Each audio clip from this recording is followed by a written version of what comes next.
우리 마태복음 3장 1절에서 12절까지 말씀입니다.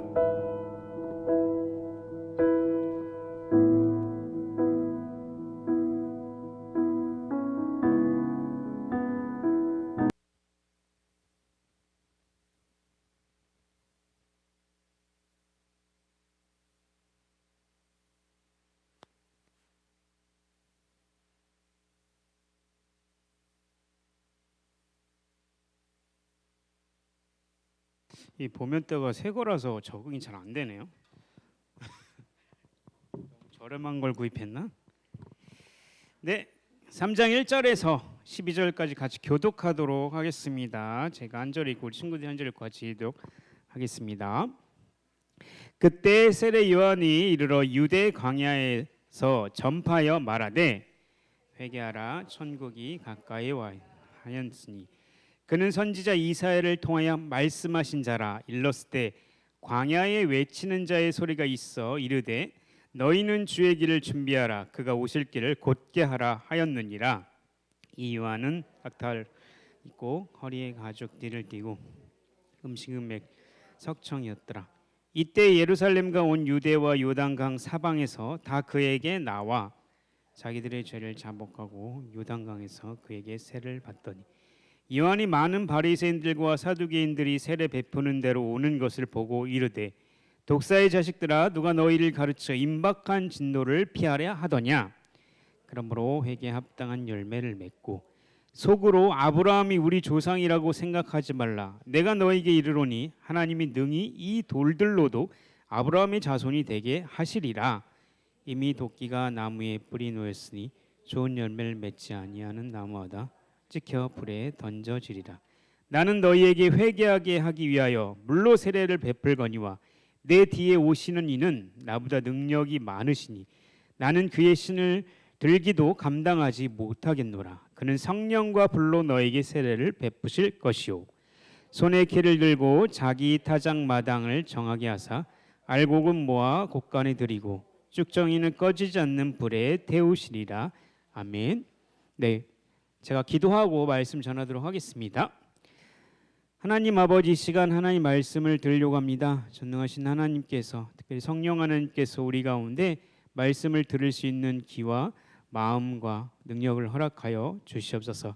특별히 말씀을 이해할 수 있는 이해력을 더하셔서 총명함이 우리 가운데 더하셔서 이 말씀이 정말 그러한가 그러지 않는가를 잘 판단하고 말씀을 믿고 그 말씀대로 살아갈 수 있도록 우리 친구들의 힘과 능력을 더하여 주시옵소서. 전하는 자나 듣는 자 모두에게 하나님께서 은혜로 답하여 주실 것을 믿사오며 예수님의 이름으로 기도드립니다. 아멘. 네, 오늘은 광야에 외치는 자의 소리라는 제목으로 말씀을 전하도록 하겠습니다. 우리가 이제 어떤 것을 이야기할 때 야 그거 바이블이라고 얘기하죠. 모든 것의 근본 특별히 이 바이블이라는 말을 쓸 때는 모든 것의 베이스 가장 중요한 거를 얘기할 때 사람들이 그거 바이블이지 이렇게 얘기를 하죠. 뭐의 바이블이도 그런 것처럼 이 바이블은 이 성경을 말하는데 이 성경이 쓰여진 것은 사실 하루아침에 쓰여진 게 아니에요. 성경은 수천 년에 걸쳐서 수많은 저자들에 의해서 쓰여진 책이죠. 그러니까 이 세상에서 가장 오래된 책이고 가장 근본이 된 책이라서 사람들이 이걸 이제 바이블이라고 외치기도 하죠. 그런데 우리가 성경 읽을 때 놓치지 말아야 할 부분이 있어요. 그것은 바로 객관성이에요.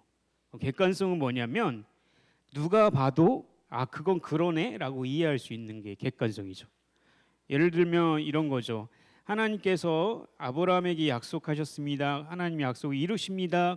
그러면 누구나 그 말씀을 읽으면 하나님은 신실한 하나님이네라는 걸 알 수 있잖아요.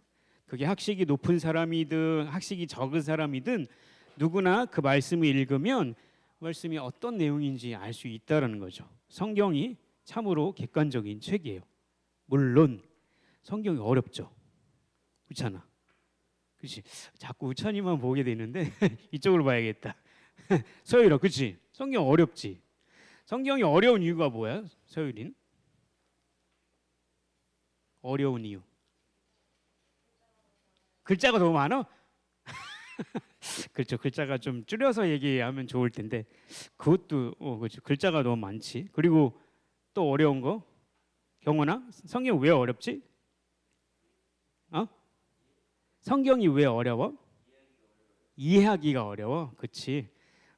그러니까 우리가 읽는 개역개정도 이미 80년대에 썼던 글자들인데 지금 3, 40년 전 한글이기 때문에 잘 안 쓰는 것들 많죠. 특별히 한자 같은 거 많기 때문에 이 성경을 읽을 때 이해하기가 많이 어려운 거죠. 근데 사실 이거를 요즘 시대 언어로 계속 이제 번역하는 것들이 많이 나오는데 그런데 이제 이 성경이 사실 그런 부분 때문에 어렵긴 한데 근데 이 성경을 잘 읽기만 해도 그게 금방 이해될 수 있다라는 객관적인 책이라는 거죠. 그러니까 누구나 한글을 아는 사람 이 성경책을 쭉 읽다 보면 물론 어려움도 있지만 그것이 무엇을 얘기하는지를 우리에게 분명히 알 수 있도록 주어진 책이 성경이라는 거죠. 성경이 총 몇 권의 책이죠? 성경이 총 몇 권이지? 창세기, 출애굽기, 레위기. 우리 이거 어렸을 때 이 찬양 불렀나? 현우 쌤이 창세기, 출애굽기, 레위기 성경 목록가 불렀지 않아요? 했죠. 아우 오현우 쌤이 엘리트야. 웬만한 곡 다 알고 있어. 12제자 곡도 알고 있더라고. 네. 우리 친구들 12제자 곡 모르죠? 네, 이상. 네. 아무튼 66권이에요. 그렇죠? 성경이. 그런데 66권이면 저자들도 다 다르잖아요. 그렇죠? 시대도 다르고. 근데도 공통적으로 성경이 가리키고 있는 게 뭐냐면 예수님에 대해서 가르쳐주고 있잖아요. 구원자, 메시아. 그렇기 때문에 성경이 가장 객관적인 책이다라고 우리에게 말할 수 있는 거예요. 그리고 오늘 말씀에 세례 요한이 등장하는데 세례 요한이 하는 일은 무엇일까요? 세례 요한이 하는 일은 뭐지? 너무 어려운 질문했어, 그렇죠? 세례를 베푸는 일이죠. 그래서 마태복음 3장 11절 오늘 읽은 거 나는 너희로 회개하기 하기 위하여 물로 세례를 베풀거니와 아멘. 세례 요한은 회개 세례니까 세례를 주는 세례 요한이라고 하죠. 근데 이것을 하는 이유와 목적이 있어요. 이런 일들을 하는 것은 먼저 예수님께서 오실 길을 준비하는 자의 역할을 하는 게 세례 요한의 하는 일이었다는 거죠. 그러니까 사람들이 예수님이 누군지를 잘 알 수 있도록 세례 요한이 예수님을 향해서 이분이 그분이다라고 이렇게 얘기해 줄 수 있는 그런 길을 닦는 게 세례 요한이 했던 일이죠. 그러니까 세례 요한의 사명은 예수님께서 오실 길, 그러니까 예수님이 오시면 그는 사라져야겠죠. 그래서 예수님이 등장할 때 그가 이제 사라지는 모습도 볼 수 있죠. 그래서 세례 요한이 이 사람들에게 회개 세례를 전하고 사람들에게 이런 하나님의 말씀을 전하면서 그가 궁극적으로 하는 일들은 예수님이 딱 등장했을 때 이분이 우리가 그동안 기다려왔던 그리스도 메시아다라고 말씀해 주는 거죠. 그래서 사람들이 세례 요한의 이야기를 듣고 예수님이 우리가 기다려왔던 메시아구나라는 거를 알 수 있도록 예수님이 오실 길을 닦는 자라고 말씀해 주고 있는 거죠. 그러니까 근데 이게 사실은 이 세례 요한이 어느 순간에 딱 자기가 내가 뭔가 하겠다라고 나타나서 나 예수님을 위해서 전갈까 이렇게 한 게 아니라 이미 성경 구약 성경에 세례 요한이란 사람이 이런 나올 것이라고 미리 예언되어 있다는 거죠. 성경에 구약 성경에 그런 말씀들이 많다는 거예요. 그러니까 분명히 이런 것들을 볼 때 성경이 단순히 하루아침에 이루어진 게 아니라 예전부터 이미 수천 년 전에 예견된 말씀이 실제로 세례 요한이 등장함으로써 그 말씀이 성취되는 것들을 우리에게 보여줌으로써 이 성경이 얼마나 신뢰성 있는지를 우리에게 말씀해주고 있다라는 거죠. 그러니까 세례 요한이 이분이 예수님이다 얘기하는 것도 사실은 이미 구약 성경의 세례 요한에 대해서 예언된 말씀이 수없이 많이 있다라는 거죠. 그렇기 때문에 이 성경은 수천 년에 쓰여진 책이지만 그것이 하나의 통일된 주제 그리고 예수님을 가리키고 있다라는 건 우리는 정확하게 알 수 있죠. 그게 세례 요한을 통해서 알려진 거예요. 성경은 그렇기 때문에 하루아침에 쓰여진 책이 아니라 구약이라는 엄청난 큰 배경을 가지고 있다라는 건 우리가 이제 알게 되는 거죠. 근데 구약에서 제일 읽기 싫은이 아니죠. 어려운 책이 어떤 책이죠? 구약에서 구약에서 어떤 책이 가장 읽기 힘들어요? 네. 아니면 반대로 구약 중에서 가장 좋아하는 성경 어디예요? 반주자님? 암 아가서? 진짜? 우와, 우와. 아가서가 어딘 줄 아세요? 네, 맞아요. 역시 와, 우리 사랑꾼이시네. 역시 로맨틱하다. 네, 아가서라는 거 나중에 집에 와서 보세요. 그러면 네, 완전 요즘 현대판 로맨스보다 더한 사랑 이야기인데, 또 우리 대부분 아까 우리 코치님이 말씀하신 데, 부장 선생님 말씀하신 대로 레위기서 읽기 힘들잖아요. 그렇죠? 창세기는 너무 재밌어. 근데 끝나고 출애굽기까지도 괜찮아. 그렇지? 출애굽기 뒤쯤에 가 보니까 막 제사제도 막 나오다가 레위기가 완전히 나와. 거기서부터 성경을 못 읽고 거기 계속 졸고 있잖아요. 그렇죠? 네. 거기서부터 거의 성경이 안 읽었죠. 그만 것처럼 그 당시 왜 이걸 우리가 왜 배워? 이스라엘 제사 문화, 그 제의식 왜 우리가 배워야 돼? 이렇게 생각할 수 있잖아요. 너무 딱딱해. 그런 것처럼 우리가 이 레이기나 이런 것들도 사실은 우리가 잘 알지 못하지만 그 모든 것들이 다 예수 그리스도를 다 예표하고 있다라는 걸 우리가 레이기 말씀을 통해서 우리가 보여주는 거죠. 그만큼 구약의 수많은 배경을 가지고 있다는 거죠. 요즘에 우리 담임 목사님이 레이기서 말씀을 가지고 계속 하시죠. 몰랐어. 이런 의미가 있어. 이런 제사제도에 예수님을 향한 이런 의미가 있다는 거 강사님도 요즘 새록새록 깨닫는데, 그만 것처럼 그런 레이기서나 우리가 읽기 힘든 딱딱한 이 성경도 다 예수 그리스도를 향해 있다라는 걸 우리가 말해주고 있는 거예요. 그러니까 이것이 쭉 연결돼서 이제 신약에 와서 예수님이 오셨을 때 그 세례 요한이 그것을 증명해주고 있다라고 우리에게 말씀해주고 있는 거죠. 그러니 세례 요한이 회개하라고 선포하고 세례를 받으라고 얘기했을 때 그들한테 뭘 원했을까요? 진심을 다해서 예수님을 맞을 준비를 하라는 거지. 마음을 온전히 다하고 말로만 하지 말고 행동까지도 올바르게 살아야 한다라는 것을 세례 요한이 그렇게 전했다라는 거죠.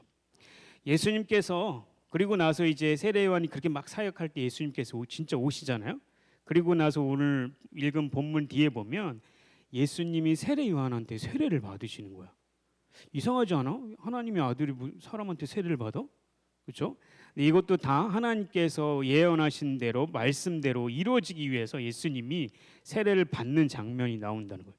세례 요한이 이제 예수님께서 세례를 받으러 오시니까 아니 어떻게 내가 당신한테 세례를 받아야지 왜 당신 나한테 세례를 받습니까? 라고 했을 때 뭐라고 얘기해요? 예수님이 그것이 다 하나님의 뜻이다라고 얘기를 하는 거죠. 그 말은 지금 내가 세례를 베푸는 그 세례를 받아야, 내가 그걸 받아야 하나님의 일이 시작된다라고 말씀하고 있는 거죠. 이 말씀도 단순히 예수님이 그 자리에서 얘기한 게 아니라 내가 오늘 세례 받고 싶네 그래서 예수님 받은 게 아니라 이미 구약에서 예언된 말씀의 성취를 보여주고 있다라는 거죠. 그러니까 예수님은 뭔가 구약 성경을 다 부정하고 전통을 다 무시하고 새로운 것을 만들어내는 분이 아니라 이전의 구약 성경의 큰 바탕을 가지고 거기서부터 하나님의 뜻을 하나하나씩 순종해 가고 있다라는 거죠. 그러니까 이런 거를 우리가 어떻게 뭐라고 얘기하냐면 성경이 하나의 통일된 거다라고 얘기할 수 있는 거죠. 그래서 구약을 읽으면서도 거기서부터 예수님의 존재를 알 수 있다라고 말할 수 있는 거죠. 그러니 우리 구약 성경 레위기서 말씀 읽어야 돼요, 읽지 말아야 돼요? 읽을 거야? 네, 이해 안 돼도 읽어야 돼요. 왜냐하면 다 예수님에 대해서 예표하기 때문이죠. 특별히 오늘 마태복음에는 이 구약 성경의 말씀을 자주 인용해요. 그래서 특별히 오늘 마태복음을 처음 받은 이 독자들이 있을 거 아니야? 그 처음 독자들은 대부분 유대인이면서 그리스도인이 된 사람들. 그러니까 이스라엘 구약 성경을 잘 아는 그 사람들이기 때문에 구약 성경이 너희들이 믿는 구약 성경에서 말하는 그것들이 다 예수님을 향하고 있다라고 이야기하고 있다는 거죠. 그러니까 예를 들면 이런 것도 있어. 예수님이 어느 날 가다가 다리 저는 사람을 봤어. 태어날 때부터. 그 사람을 보고 마음이 긍휼히 여겨서 그 사람을 치유해 주셨단 말이죠. 근데 이런 치유해 주는 사건도 사실은 구약 성경에 나타난 말씀을 이루시기 위해서 하신 행동이에요. 그것은 자기가 예수님이 즉흥적으로 긍휼한 마음이 들어서 무조건 한 그런 행동 이전에 이미 하나님께서 말씀하신 말씀을 예수님이 이루신다라는 걸 보여주는 거죠. 이게 구약 성경에 그대로 나와 있다는 거죠. 그래서 그 사람을 고쳐짐으로 해서 내가 너희들을 구원할 메시아다라는 것을 정확하게 말씀해 주고 있는 거죠. 우리 누가복음 4장 18절 강사님 읽어줄게요. 주의 성령이 내게 임하셨으니 이는 가난한 자에게 복음을 전하게 하시려고 내가 기름을 부으시고 나를 보내사 포로된 자에게 자유를 눈먼 자에게 다시 보게 함을 전파하며 눌린 자를 자유롭게 하고. 아멘. 누가복음 예수님이 하신 말씀이죠. 근데 이게 똑같이 구약에 예언되어 있어요. 거의 동일해요. 이사야서 61장 1절과 2절 한번 찾아서 읽어보자. 이사야서 61장 1절과 2절. 앞에서 읽은 누가복음 말씀 예수님이 하신 말씀이야. 나는 이런 사람이다. 근데 이게 구약 성경에 그대로 예언되어 있는 말씀이라는 거야. 이사야서 61장 1절과 2절. 이사야. 특별히 이사야서 말씀은 예수님에 대해서 정말 많은 걸 예표했던 말씀들이 많아요. 자, 찾았으면 읽을까요? 시작. 주 여호와의 영이 내게 내리셨으니 이는 여호와께서 내게 기름 부으사 가난한 자에게 아름다운 소식을 전하게 하려 하심이라. 나를 보내사 마음에 상한 자를 고치며 포로된 자에게 자유를 갇힌 자에게 노임을 선포하며 여호와의 은혜의 해와 우리 하나님의 보복의 날을 선포하며 모든 슬픈 자를 위로하되. 아멘. 이사야서, 구약의 이사야서는 진짜 한 수천 년 전 이야기잖아요. 그렇죠? 근데 거기에 똑같이 지금 예수님이 하시는 이 말씀과 동일하게 예언되어 있다라는 거죠. 별로 안 놀라는데 이 숫자는 몇천 년 전이에요. 별로 안 놀라는군요. 거의 한 3천 년 전 얘기를 하고 있는데, 그만큼 이 예수님은 자기가 즉흥적으로 하는 게 아니라 하나님께서 예언하신 구약의 말씀대로 하나하나 사역을 해 나가는 거죠. 그러니까 가난하다고 긍휼하다고 해서 무조건 구원해 주는 게 아니라 그것을 행동을 함으로써 하나님이 우리에게 구원자를 보내셨다라는 걸 알게 한다라는 거죠.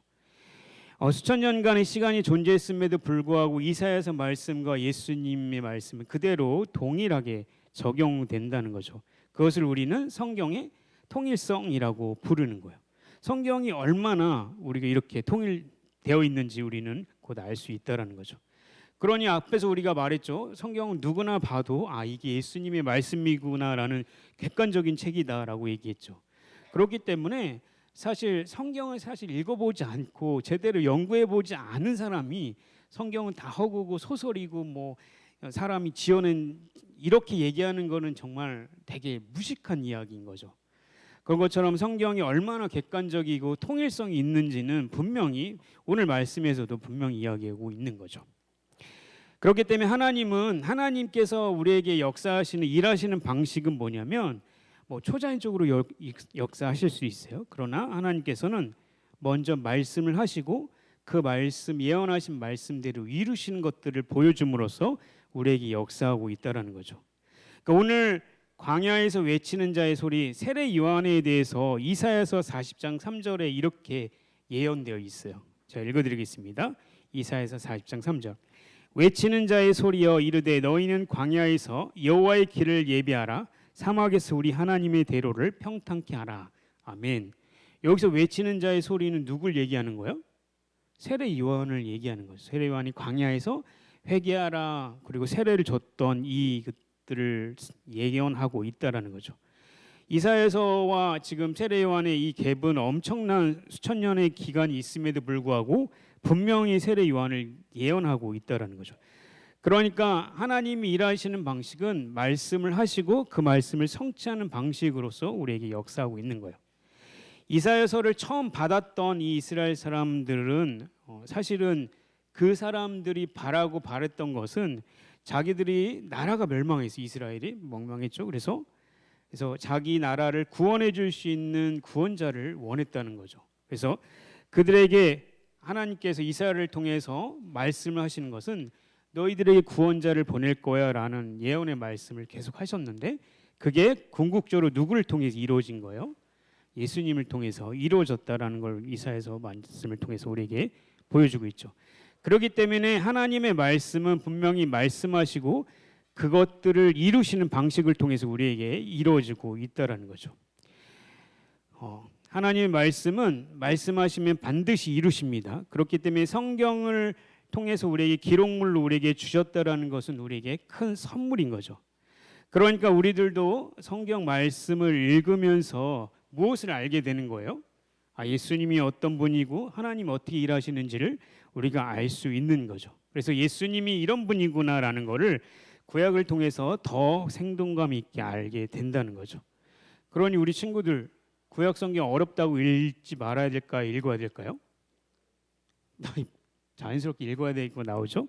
네, 구약 성경은 강도사님도 레위기 말씀 읽을 때 어려워요. 그렇지만 그 성경을 이해되지 않는다고 해서 읽지 않을 수는 없는 거죠. 그만큼 분명히 이 성경이 어려워도 계속해서 읽어내가야 한다는 것이죠. 오늘 본문 말씀 뒤에 보면 16절에서 보면 예수님이 세례 요한에게 세례를 받으시고 물 위에서 올라오실 때 그때 하늘이 열리고 하나님 성령이 비둘기처럼 내려왔다라고 얘기하죠. 그 말은 뭐냐면 예수님이 세례를 받는 순간 하나님께서 말씀하시는 거예요. 그 말씀하시는 내용이 뭐예요? 이는 내 사랑하는 아들이요 내가 기뻐하는 자다라고 예수님을 인정해 주시는 말씀을 하시는 거죠. 하나님이 이 예수님을 향해서 내 아들이라고 하는 거예요. 그거만큼 확실한 증거가 어디 있겠어요, 그렇죠? 그럼 예수님 하나님의 아들이죠. 그리고 예수님을 내가 기뻐한다라고 얘기하는 거예요. 근데 이 말씀도 이미 시편 2장 7절에서 이미 예언된 말씀과 동일해요. 2장 7절 보면 내가 여호와의 명령을 전하노라 여호와께서 내게 이르시니 너는 내 아들이라 오늘 내가 너를 낳았도다. 아멘. 이 구절을 하나님께서 그대로 우리에게 예수님께서 말씀하면서 예수님은 나의 아들이다라고 얘기하는 거죠. 또한 그를 기뻐한다라는 것도 이사야서 42장 1절에 보면 내가 붙드는 나의 종 내 마음이 기뻐하는 자 곧 내가 택한 사람을 보라 내가 나의 영을 그에게 주었은즉 그가 이방의 정의를 베풀리라. 아멘. 그러니까 내가 하나님이 예수님을 향해서 기뻐한다라고 했을 때도 이 말씀의 근거로 이야기하고 있다라는 거죠. 두 말씀을 보면서 하나님이 즉흥적으로 이렇게 지어낸 것이 아니라 예전에 기록된 구약의 말씀을 기준으로 말씀하신다고 말하고 있는 거죠. 그래서 예수님이 하나님 아들이구나 하나님이시구나라는 걸 깨닫게 되고 그래서 성경의 말씀이 진리구나라는 걸 더 우리에게 알게 한다는 것입니다. 그렇기 때문에 우리는 구약 성경과 신약 성경을 고루고루 읽고 공부해 내가 해야 하는 것이 중요하죠. 나는 신약만 중요하니까 신약만 읽겠다 이게 아니라 구약을 읽으면 읽을수록 예수님에 대해서 더 많이 풍성하게 알기 때문에 구약과 신약을 고루고루 읽어야 한다는 것입니다. 그렇기 때문에 우리가 한글을 읽을 수 있다면요, 믿음이 있다면 어느 누가 읽어도 이것은 하나님이시고 하나님의 아들 예수님에 대한 얘기구나라는 걸 우리는 알게 된다는 거죠. 우리 사랑하는 중고등부 친구들 성경 말씀을 읽어야 해요. 그리고 또한 하나님의 말씀을 구약과 신약을 고루고루 읽어야 합니다. 우리의 신앙이 자라는 것은요, 내가 교회에서 어떤 것을 정말 열심히 행동하는 것도 있고 찬양팀 섬기고 여러 가지 섬기는 것도 중요하지만 그보다 더 중요한 것은 하나님의 말씀을 듣고 그 말씀으로부터 우리 믿음이 자라난다는 사실이죠. 그렇기 때문에 성경 말씀을 통해서 알게 되고 깨닫게 되고 말씀 때문에 우리가 알게 되는 그것들이 사실은 우리의 신앙의 성장을 할 수 있도록 원동력이 된다는 거죠. 예수님께서 말씀하신 대로 또 하나님께서 말씀하신 대로 그 말씀이 우리를 자라나게 할 거라는 것이죠. 그렇기 때문에 우리 사랑하는 친구들 말씀을 계속해서 붙드세요. 어려움이 있거나 아니면 다른 내가 정말 바쁜 일이 있고 내가 이 모든 것을 다 치우친다 할지라도 절대로 하나님의 말씀을 놓지 않았으면 좋겠어요. 그래서 하나님 말씀을 꼭 붙잡고 이해되지 않아도 눈 감고 자면 되지 뭐. 그러면 감사하죠 뭐. 요즘에 잠도 잘 못 자는데 그런 것처럼 하나님의 말씀을 계속해서 읽어 내려가시고 그걸 통해서 예수님이 어떤 분인지 그분이 어떻게 일하시는지를 통해서 우리 믿음이 점점점 자라가는 우리 친구들이 되기를 주님의 이름으로 기도합니다. 우리 함께 기도하겠습니다. 우리